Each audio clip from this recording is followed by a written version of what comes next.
Good. Yeah, that would be good. Let me see. Recording settings. Mm-mm. Desktop, choose. All right. Says recording now? Yes. Good. All right, folks, welcome. I am Kate Donovan, your friendly president of the New York City National Speakers Association chapter for just another couple of short months before I pass the baton to my good friend and lovely person, Courtney Hopper. Today we have a bonus event for you, which we are so pumped about. There is not enough that I can say about John DeMato's work. There just isn't. I have been working with him for years now because of the NSA NYC. I have more pictures than any of you by John because I'm the luckiest girl on the planet. And I don't think that people know how much John gives us. John sponsors our chapter. That means he shows up and works for us for free every single month. You can buy his pictures, and we encourage you to buy the raw copies of your photos that he takes of you when you are at our meetings. But he comes, he shows up for you month in and month out, and he works with speakers all over the country. He works with chapters all over the country. And there is just something really special about working with someone who gets it and working with someone whose heart is fully and totally in this. So, for those of you who don't know who John is, which is like wild to me, John DeMato is a visual authority architect and photographer who helps established experts close the gap between the level they operate at and the presence they project. After a decade producing for NBC Universal and Yahoo, John brings a showrunner's eye and a strategist's brain to every engagement. He has delivered over 250,000 photos across more than 220 branding sessions, 350 live events. Can we get this man a CSP even without speaking? And 50 author book campaigns, working with speakers, founders, CEOs, consultants, and authors in more than a dozen industries. I had to just let somebody in, so now I'm doing too many. I should have asked somebody to be a host with me. His core argument is simple. Your visual presence is either building leverage or creating friction. There is no neutral.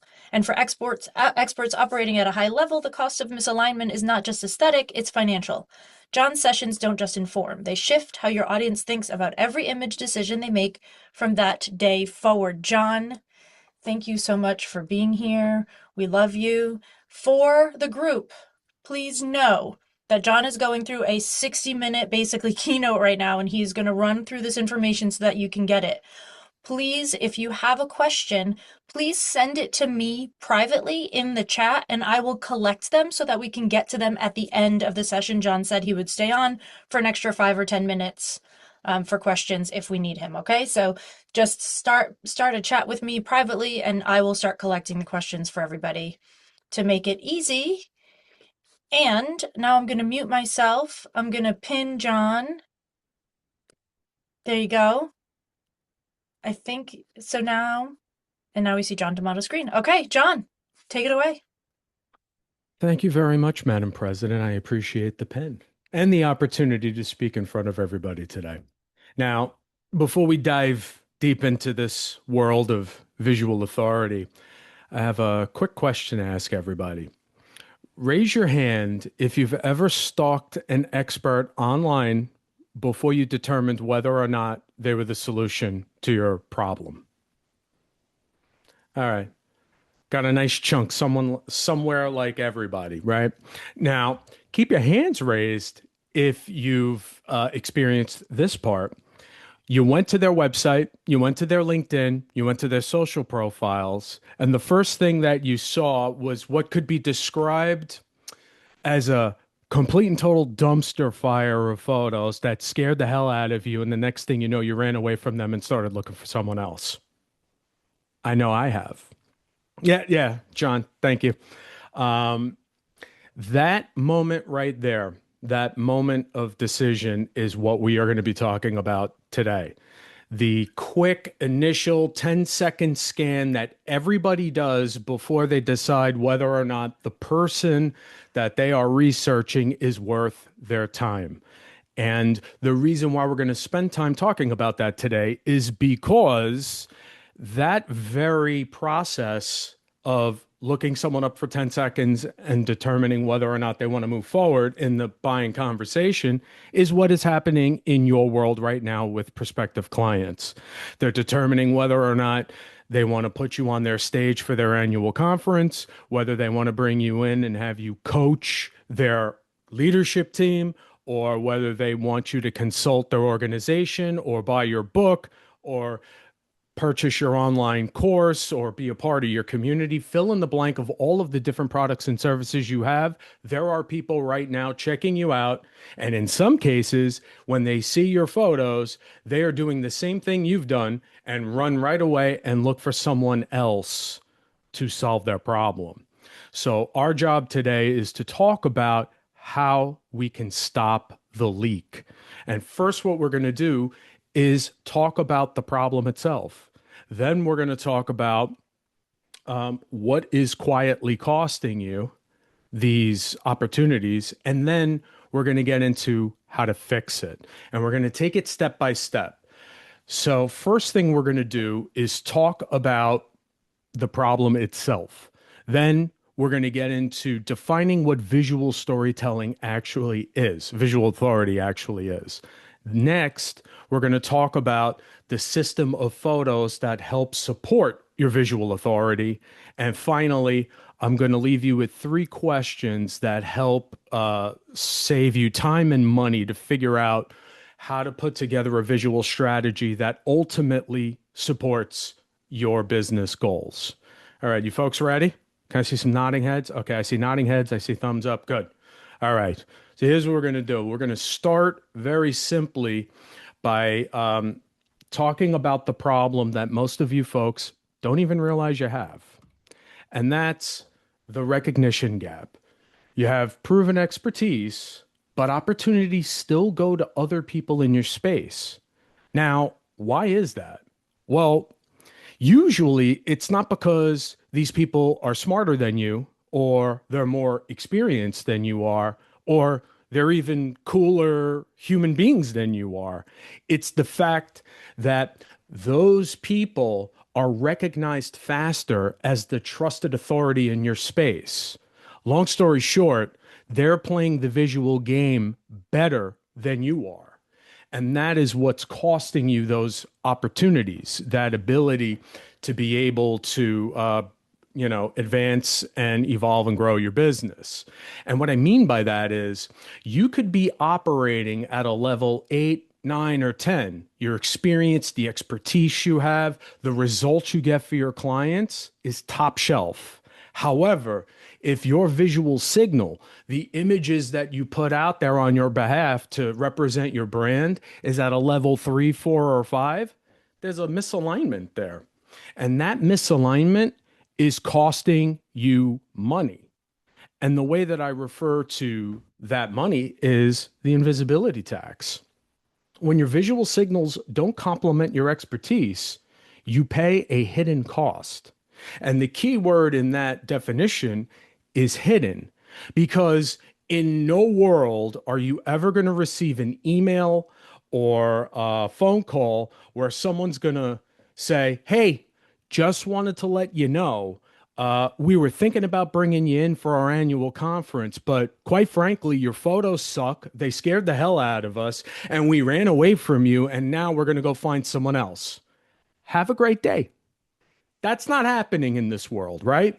So what we need to do is think about how we can talk to those people that we're never even having a conversation with, because we're not in the room when they're making those decisions, right? It's hidden. So a way to even cement this thought home even more, imagine that your business is a restaurant, and in the kitchen, you have a Michelin star chef. When you go into the restaurant, it's gorgeous. The experience that the staff provides is second to none. However, in the window, you have a health inspection grade of a C minus, right? Now that C minus represents your visual brand. So what happens? Someone walks up, They look in the door and they see the fact that, the place looks unbelievable and they've heard kind of nice things, but then they go see that C minus and they're going to say to themselves, I don't know if this is the right space for me to be in because, God knows what's going to be in the food, even though they have that Michelin star chef. There's doubt in their minds. And they're not going to yell from the front door, can you please clean up what's going on in the kitchen so I feel a little safer with regards to coming in and I'm not going to get like salmonella or some kind of food poisoning? No, what they're going to do is they're going to turn around, walk down the block, and find somewhere else to eat. And this is what is happening in your business on a day to day basis. And it is costing you a lot. And speaking of cost, these are some of the things that happen when your visual signal is not aligned with the level at which you operate. Pricing conversations require more defense. Opportunities go to someone who looks the part. Decision cycles, they slow down. Introductions lose momentum. And the silent killer, you become quietly deprioritized. Long story short, what's happening here is that your visuals are not carrying enough weight to be able to get in people's minds that you are actually worth their time to invest more to learn how you can help solve their particular problem. The trust cycle takes too long, and the next thing you know, you are put at the bottom of the pile in terms of being qualified and being thought of as the potential person to come in and, speak on their stage or consult or coach or fill in the blank of the different ways in which you share your expertise with those you serve. And one thing about this list is it's not just about organic search, AI search or Google. This also relates to your referrals. There was a study done that states, or they found that 83% of clients say that they will refer the people that they work with. However, only 29% of them actually follow through on that referral. Now, why is there such a huge gap? And the reason is because, well, actually, I have a story about that. I have a client that I worked with, and he brought this up to me, and it's what inspired me to look up, this referral friction thing. And he said that he was working with a client for years, and she loved the work that they did together, and that they were creating a lot of opportunities for her business to grow and evolve over time. So one day he mustered up the courage and he said, hey, I've been working with you for years. Why are you not bringing people into the door for me through these referrals? And her answer simply was, well, your website looks like garbage. Your social profiles are out of date. And if I were to refer you, it's a poor reflection on me. So we're talking about social status and the fact that when you don't operate at the level at which your visuals need to be, you might do great work, but people don't want to run that reputation risk. And that is what's happening every single day in all of our businesses. Now, just imagine if you were to look at your book of business last year and you were to say, if I could have gotten 10% more referrals over the course of that year, and those referrals led to discovery calls as opposed to losing momentum because my website looked like it was made 27 years ago, what would that have done to my bottom line, taking into account your conversion rate? I'm going to say that it's probably a little bit more than a little bit, that it would have made the difference, right? Now, when we talk about the authority decision or the authority evaluation moment, what that is that 10-second scan that I mentioned before. And this is actually what's going on in the minds of those people who are quickly scanning and qualifying you. They're not going through your resume. They're not reading your testimonials. They're barely reading half the words that are on your homepage. What they're doing is they are quickly scanning in their highly emotional brain that is trying to think whether or not you are the safe bet. They're asking, is this person legitimate? Are they worth my time to dive deeper? Can I trust them to deliver? They're not, really doing the analytical work the deeper dive, the comparison, that's later. What you're trying to do in this evaluation moment, that first 10 seconds when people discover you, whether through a referral or organically, whether you pass muster in that first moment. And if you don't, if there's a no to any of these questions, they move on immediately and go find someone else. So obviously, that's a problem that we want to fix. Now, this is the anecdote to that problem of people running away from you, and that is visual authority. It's intentionally and strategically aligning how you appear with the level you actually operate at. So your presence earns credibility before you open your mouth. I talked about the visual game earlier, and this is the game. It's not nice to have visuals. It's not piecemealing things over the course of time. It's being strategic and intentional from this moment forward on to be able to create an online presence that reflects the level at which you deliver to your people. It's not enough to just get a couple of photos every now and then, slap them in, and call it a day. Because when people see that, when they see that piecemeal, or if you disappear for moments at a time because, well, I don't have any new photos, I kind of ran out of it, or I only like 3 photos and I'm sharing them everywhere, that is going to negatively impact the perception that you are creating for those that you serve, for people that want to bring you in, for the people that really would benefit from your flavor of expertise. But you're not giving yourself a fighting chance to even get that opportunity to talk to them because you're not committing to being strategic and intentional about the way you present your authority visually. Okay? Now, when you do commit to being intentional and strategic about your authority visually, what happens is you create this opportunity to be a one-on-one, to be a market of one, so that you stand out from the stale and the generic consultant, coach, speaker, instead of saying to yourself, oh, I want to be like everybody else. I see this person, putting these types of photos up. I need to do that, rather than looking within and figuring out who you are and how you want to convey your essence as well as how you serve your people.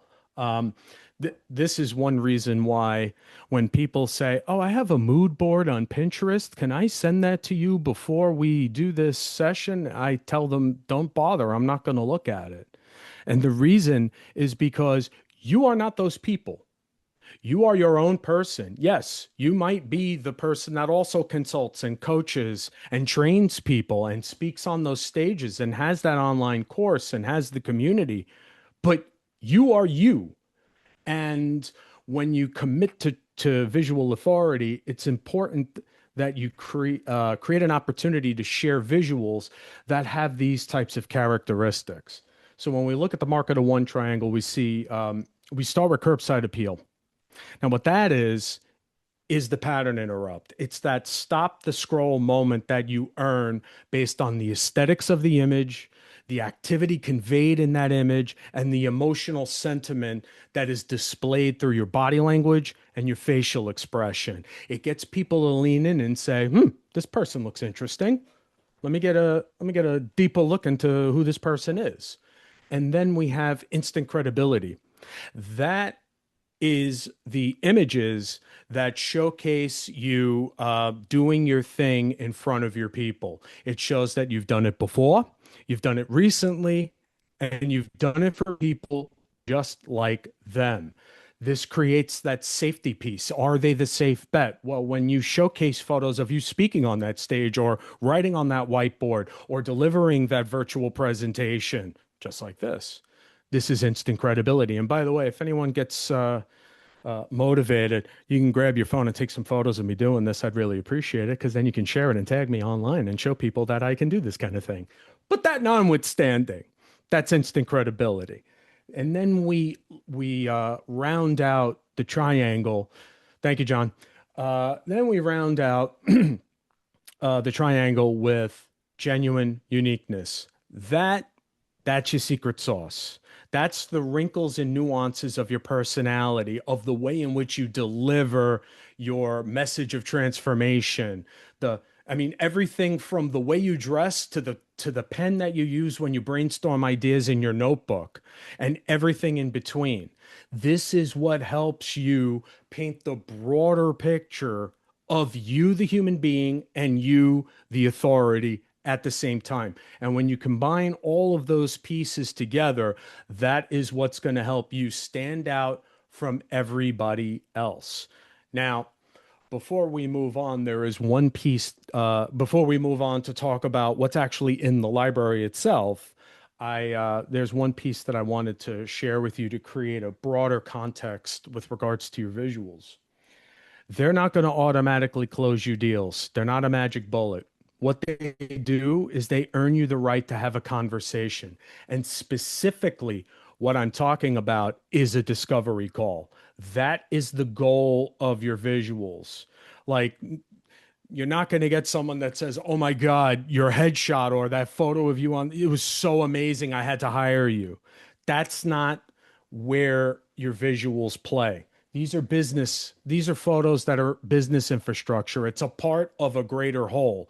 Your photos are what get you in the door, but it's your IP, your expertise, your results, the testimonials, your book, all of those things. That's what keeps you in the house.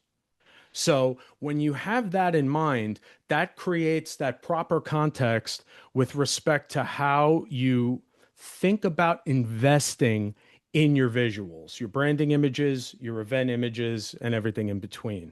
Okay. Now that we've established that part, I want to talk more about now the actual library, the actual nuts and bolts of what constitutes a comprehensive visual authority library. Now, as you can see, we got squiggly lines, we got circles, we got a whole thing going on, right? And we're going to take this one piece at a time.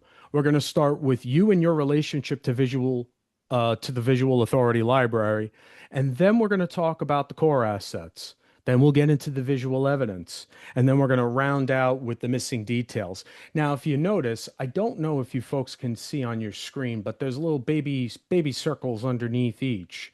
Um, and if you can't read it, I'll tell you. There's two different types of circles. We have professional photos and smartphone photos. So I just wanted to give you the heads up that we're not just going to be talking about the fancy photos that someone like me will come in and take of you, but we're also going to account for the fact that photos taken with phones, those count too. And we'll get into that one step at a time. But first, we're going to start with you and the Visual Authority Library. Now, if you notice, there's a double arrow thing going on right there with the library and you. And what that means is this: as you evolve and grow your business, so does your visual authority library. If you are sharing photos of the types of rooms and the types of products and services that you have created 10 years ago, and they've been retired 5 years ago, and you're still showing those photos, that creates more of a misalignment between your visual signal and the level at which you operate. Again, we're trying to avoid that. We need them right on par with each other. As a result, it is important that as you move along in your journey, that you are cognizant and aware and intentional about capturing the rooms that you're in, the services you provide, and the people that you serve. Very important that you do that. Because otherwise, if you're showing photos where you're in an air-walled, like, conference room with like five people, and now you're working stages and making $25,000, $30,000, or you have six-figure consult clients, and you're shooting in some space where there's like three people sitting at a table, and now you're doing entire boardrooms of executive teams. We need to see that stuff. And when you commit to doing that, what happens is you earn the attention of people that gets them to lean in. It builds credibility. Okay, this is the room. They say this is what they do, and I can see it. I got it. That helps earn trust. Okay, I think that they will be able to deliver on their promise, and it enhances your positioning, which helps you create that market of one, which all leads to equal sign. I should have put an equal sign there. Decision velocity, which is not, oh my God, I need to hire them, but oh my God, I need to get them on a call and learn more about them so we could see if they're the right person to bring in. Okay. Let's move into the core assets. So your core assets are your foundational images. Those are, and there are three different types. We got the headshots, the wider portraits, as well as the vertical portraits. These are the foundational shots where you're making direct eye contact with the camera. And generally speaking, these are the ones that are people are initially coming across, whether on LinkedIn or if they go to your about page or if there's a photo on the top of folder, your homepage, and you're making direct eye contact. That's one of your core assets. Now, we're not going to get into specificity in terms of, the different types of images you can use for top of the fold image for your website. But let's just say these particular types of images are foundational because they are used everywhere. You can use them on your website, your speaker kit, social profiles, bureau pages. Now, this is not an exhaustive list. This is just to give you an idea of where these particular photos need to live. And the key piece with this is that when you are looking in that camera, you're either not going to just smile all wide and, you know, big cheese smile, or you're going to be the one where you fold your arms and look like a bad. By the way, don't ever fold your arms in a photo. It's the most offensive thing ever. Don't do it. I wasn't expecting to say that, but I just remembered that. So don't do that stuff. What you want to do is convey genuine expressions and have genuine body language. So you don't want to be posed in any of these photos. If a photographer is posing you for a headshot or for a wider portrait, don't do it because it's going to feel very weird. What you do instead is you change your body language within that given scenario. So if you're sitting at a table and you might lean on your hand in a certain way, don't do it the way they tell you. You do it the way that feels natural to you, and it's going to come off more natural. And that is how you express aspects of your personality and your essence. And that's what people connect with because, you know, people buy from people, and we are all in the business of building relationships. So if you're doing this stiff, forced smile, or if you're trying to be something that you're not, it's going to come off in those images. It's going to look like crap, and you're going to attract the wrong types of people into your world because of the fact that you are putting on a show in front of the camera. So don't do that. Let me show you some examples of what the headshot and the wider portraits look like. So as you can see in the corners, we have some vertical portraits. We've got some headshots that are tighter, that are good to be cropped and avatars. We got some wider portraits. I don't know if you're familiar with the woman in the top middle, Erica. That is an example of the body language I'm talking about. Did I pose her to do that? No. I just said, what would you do if you were leaning and the camera was someone talking to you and you were just engaging them? What would you do? And then she did that thing with her fingers. And that's what makes it feel natural. And if you'll also notice, not everybody is smiling. There's some confident smirks. We got some half smiles. We got some smiles in there. I did like to put some smiles in, but the key thing is to have that variety of expression and emotion in your core assets. And when you use these images for your speaker media kit or for your website, you're not using the same 2 to 3 shots for everything. You have a variety, and that variety only helps to enhance the perception of your authority because you're not repeating the same crap over and over and over again. You're showing people that there is a diversity in who you are as a person, and this is how you're going to show up for them in that wide range of emotional sentiment. Now we're going to move on to the visual evidence piece. Long story short, this is showing people how the sausage is made through a professional lens. Okay. And it illustrates two different types of ways you work, whether you're in front of the clients who pay you money and when you are solo and with your team. Okay. And both sides of the coin are important because it fosters that credibility because you're showing them what it looks like and how committed you are to working with them by doing the research, by doing the brainstorming and whatever that looks like. And I have some images to showcase what that looks like. But it also is the client facing work. What is it? And by the way, when I talk about client facing work, you'll see before, during, and after. One major mistake that a lot of experts make is the fact that they'll show the thing, but they don't show before the thing or after the thing. The thing is important, but the before and the after are also important. Why? Because it shows all of the work that you put in. It shows that you're a team player. It shows that you care.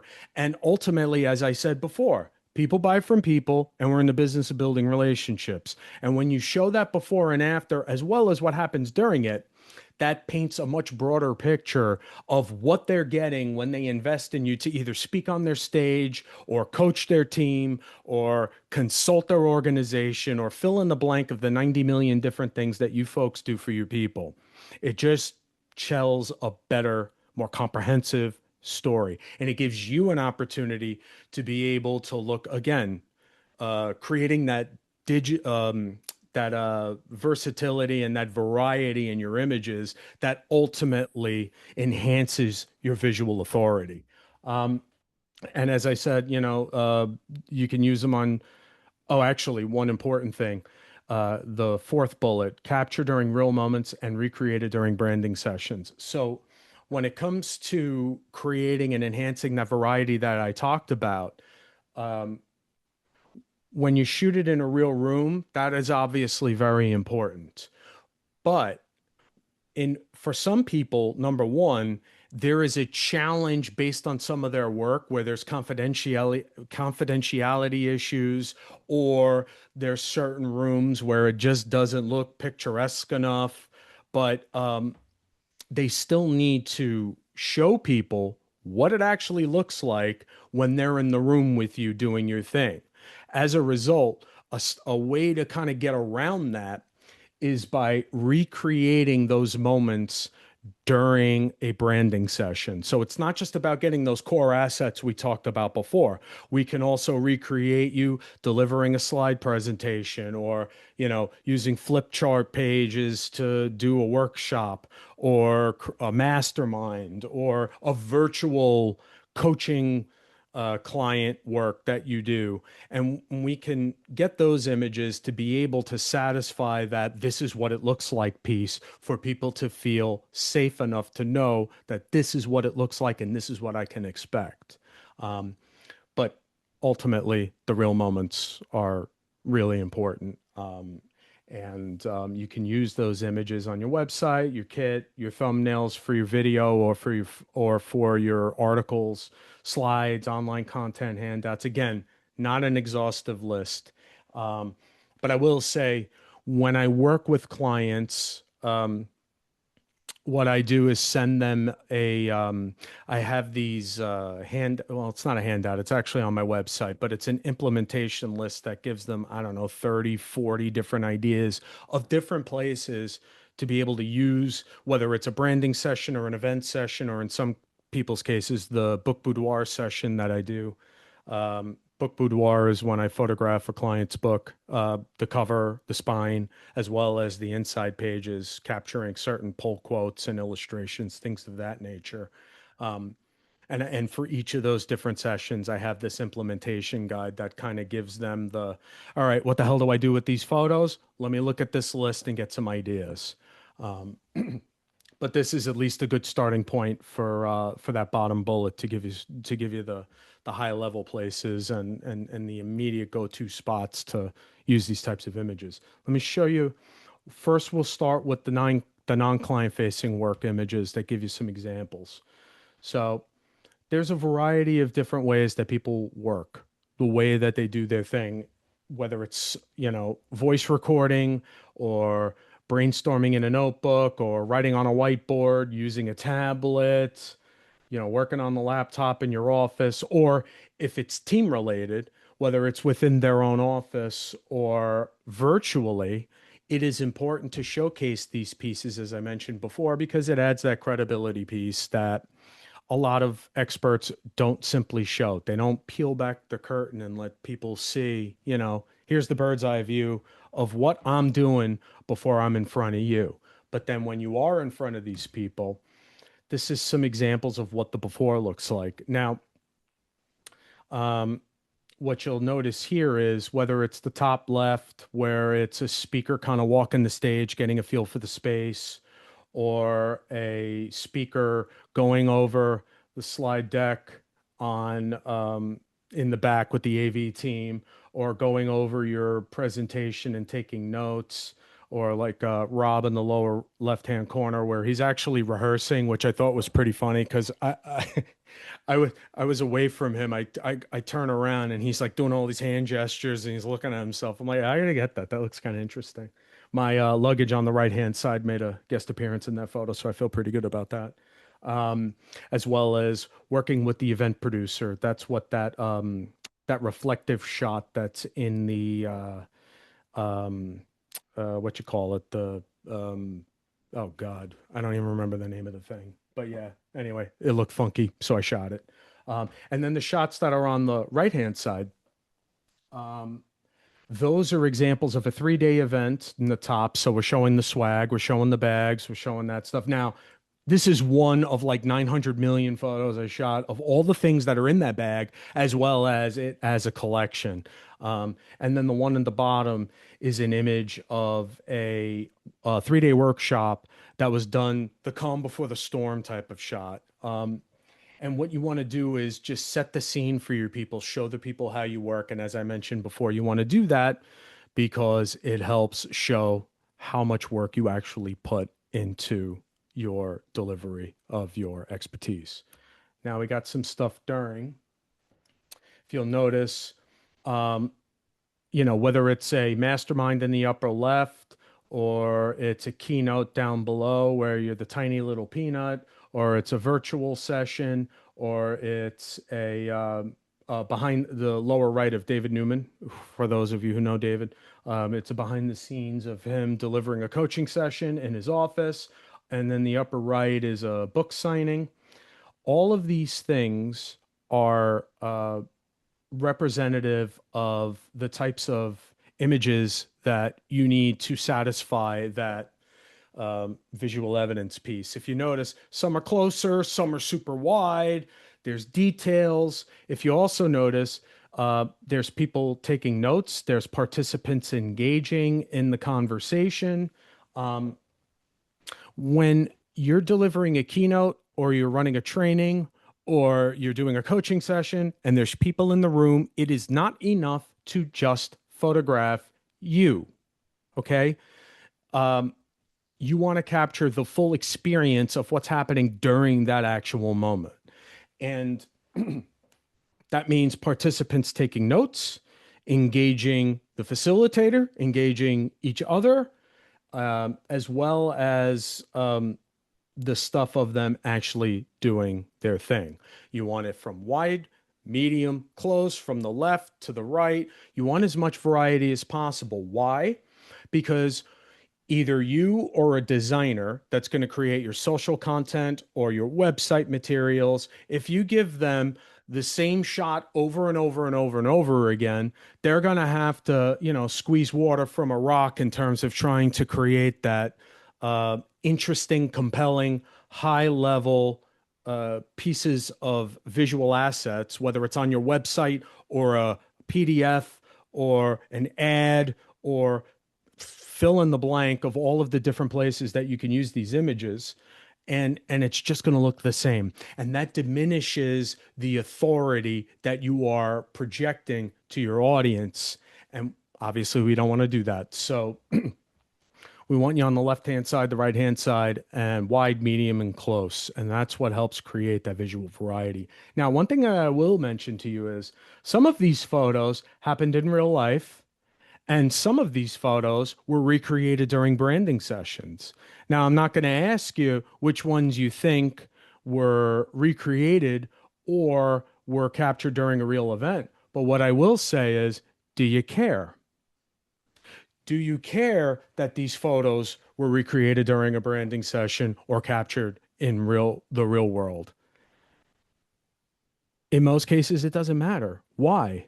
Because the focus of what needs to be captured, whether it's writing on that whiteboard or delivering your presentation with slides behind them and people taking notes with the laptop, I'm looking at the lower left corner shots, or the shot of the virtual coaching session that's happening in the lower right-hand side of the screen, it doesn't matter because what you're doing is giving people that front row seat into that preview, that fly on the wall experience of, oh, this is what it looks like. And it helps demystify the whole process, which ultimately gets them to lean in a little more. What's this all about? Curbside appeal. And then it showcases the fact that you are doing the thing that you say you do. Oh, instant credibility. And then they're in their environment in which they work and they're wearing what they wear. Oh, genuine uniqueness. Oh, this person is standing out from everybody else who decided to do an entire portrait session against a white blank wall. There's no context whatsoever. And God forbid they actually change their outfit so it looks like they're not done all on the same day. This is what helps create that separation, that market of one that gets you away from the 9,000 other experts that are in your space. And that's the goal. Why? Because we want people to click on the damn consult call and set up that conversation with you so you can close them. All right. Now let's go to the after stuff. So whether it's a book signing, notice upper left-hand corner, the wide shot, the handoff of the book, or the close-up, signing the book for people, or it's having conversations with folks. Waldo Waldman, top right-hand side. He's having a conversation with someone who stopped him as he was coming out of the place to tell him how transformational his speech was, or another speaker getting surrounded by people and just having a good time chatting.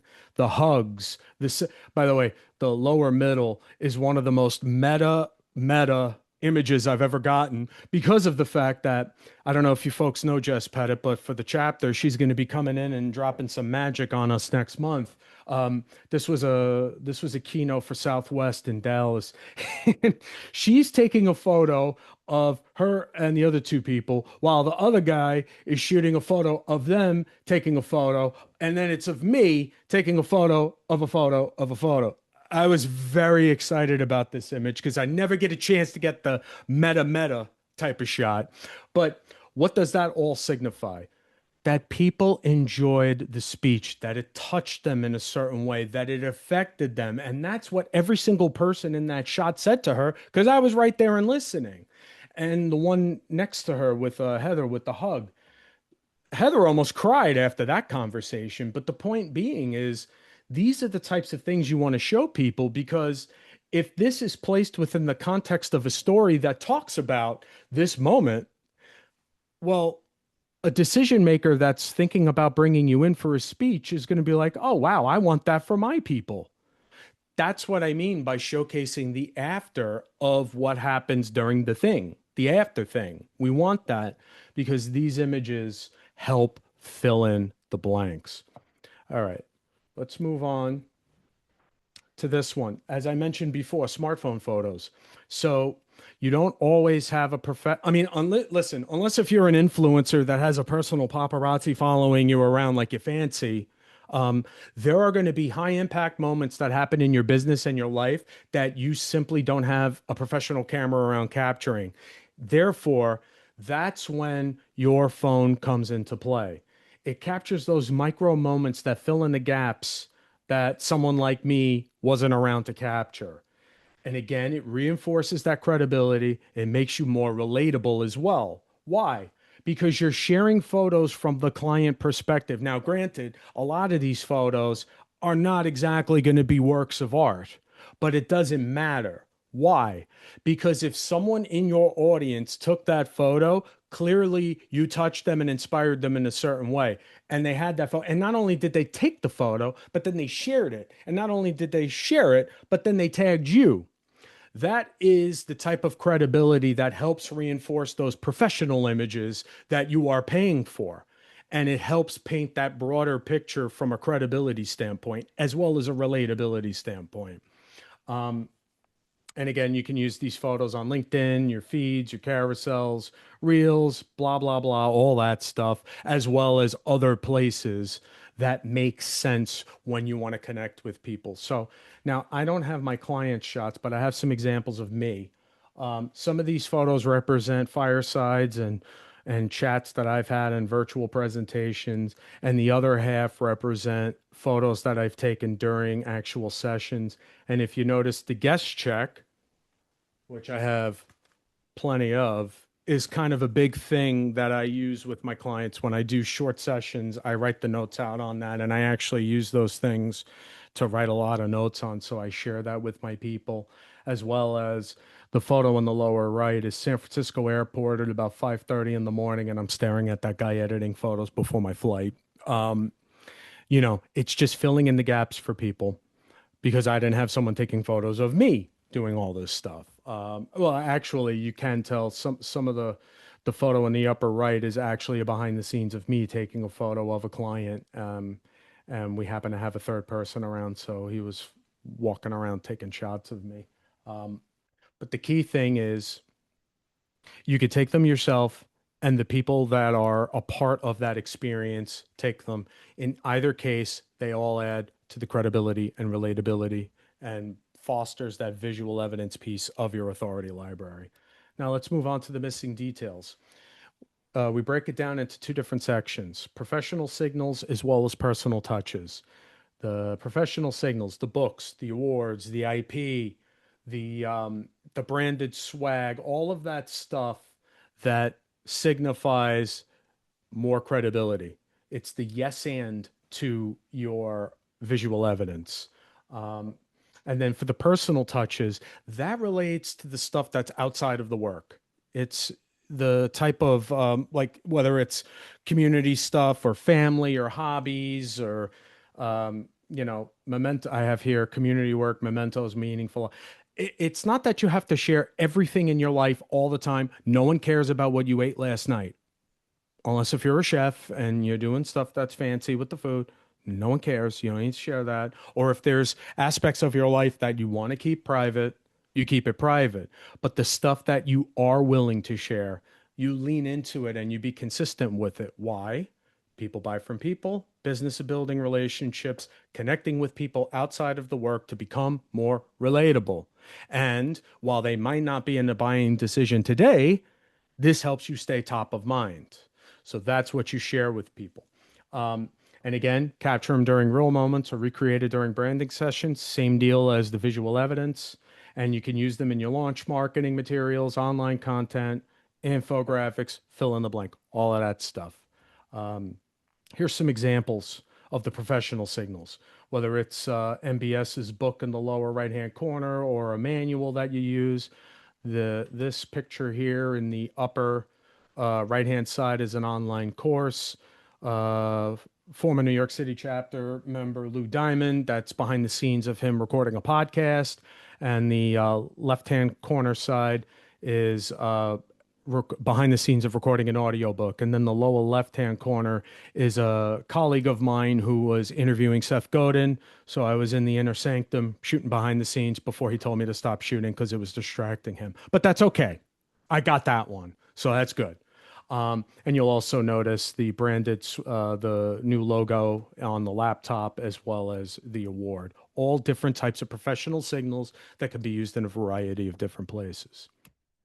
And then we have the personal touches, whether the jigsaw puzzle piece is community related activism.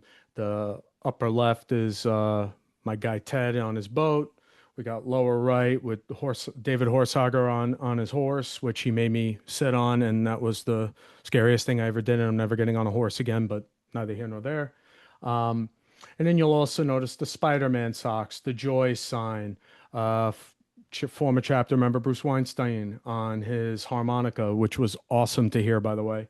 Bobblehead, all of these different things help paint, again, a much broader picture of who you are as a person. And it's like, ooh, you have a bobblehead. That's cool. Or, oh, I do Superman socks, not Spider-Man. Starts conversations with people.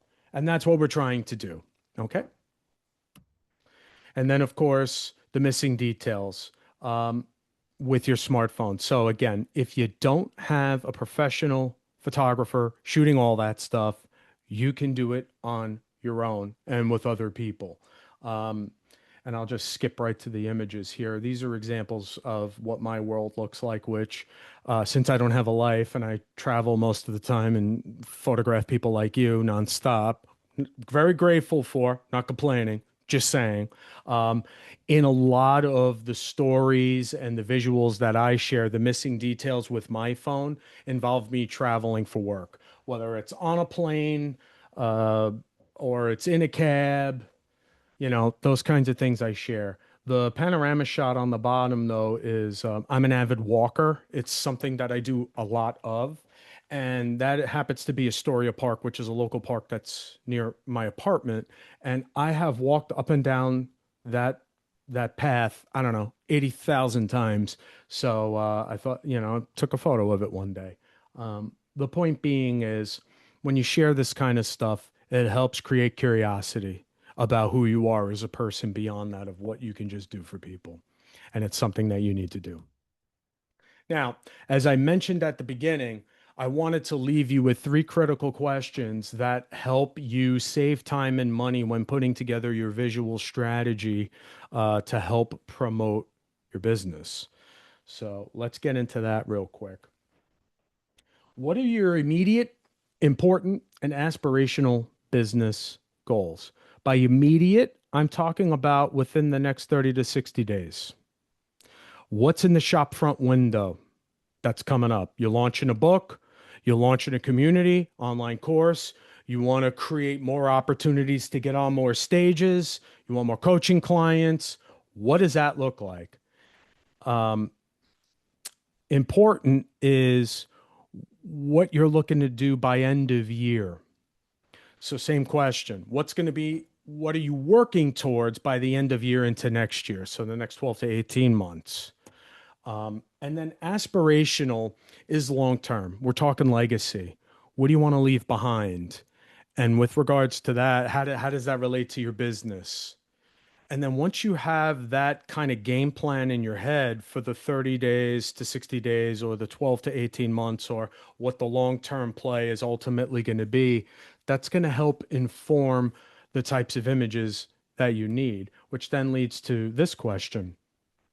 Which photos am I currently missing to help support these goals? And the key word here is missing, not what are the cool photos that I need? What are the ones that I think I need? Or anything that is non-related or inconsequential.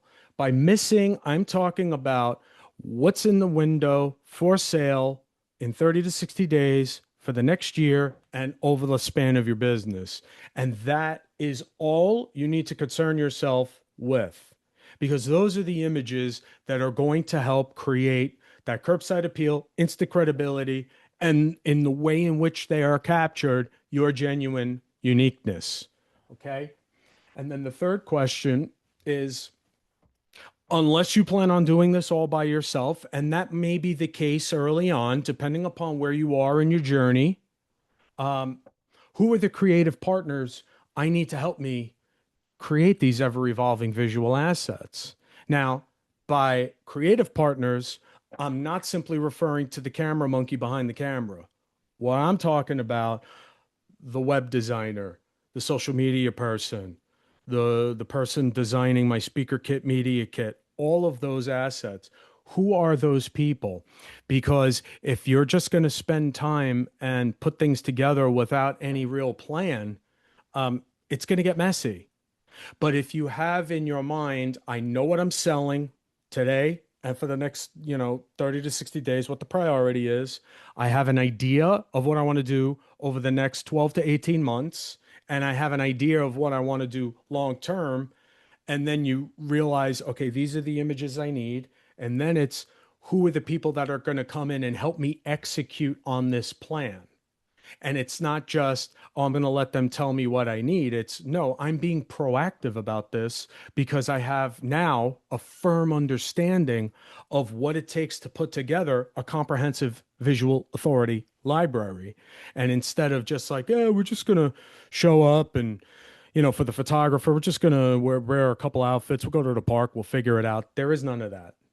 You got to be strategic and intentional the moment that you commit to being someone who really cares about the way they are seen in terms of their authority visually. Now, for most of you, this I believe is true. While we're always constantly evolving and we're always trying to figure out what's next, your authority is already built for the most part. The amount of work, the hours you've put in, the, certificates you've earned, the education, the anecdotal evidence from the people that you serve, it has built this massive level of IP that you feel comfortable and confident about. The only question that is left is whether your presence reflects it. Because if it doesn't, there's a lot of people out there that are going to be missing out on your particular flavor of magic, and that would be a damn shame. So, if there's one thing that I want you to walk away with today, it's keeping in mind that, you know, the way you put yourself out there is going to bring in the types of people that you're going to resonate with most. It's going to repel those that aren't the right fit. And as a result, what you're going to do is spend less time going back and forth and wanting to throw this person out of a window and instead working on solving their problem. And that's what matters most. Now, as I mentioned before, I talked about stopping the leak in terms of your visual presence when people do that initial 10-second scan. Well, I have created a 10-second scan audit. So if you folks are interested in seeing how you measure up, seeing how you can maybe kind of find out what's missing, what's working well, take out the phones, do the little QR thingy, sign up, and you'll also be a part of my newsletter where I send out once a week an email that talks a little bit more about visual authority. And that's it. Thank you Yay! very much. I loved it. John, I also just want to, just so everybody, as we look at this QR code, as we use this QR code, just think about what we were talking about last week with how intentional and how strategic we should be with our slides, right? And then the photographs that John is talking about today, and look at this photograph on the back of this slide, and think about how much more you are likely to use this QR code with this background than you would be if it was a plain black, single white, single color, nothing background, right? Like the strategy behind this really matters. So, John, we are so incredibly grateful for you. And I just thank you. Thank you for being you, Madam President. All right. I loved all the hearts and love and things that came out. Let's give John another round of reactions, hearts and love, so he can take a screenshot of all of us sending him all sorts of joy Wait, and where the hell's my phone? specialness. John, get a screenshot. Get on it. We're busy over here sending you love. So do All right. something. Give me sunshine, folks. Come on, pretend like I actually knew what the hell I was talking about. Here we go. Let's do it. Let's do it. Waterfall. Perfect. Thank you. Patricia, do you have a question or are you just putting your hand up with a reaction? Just clapping. Okay. Just All right. clapping.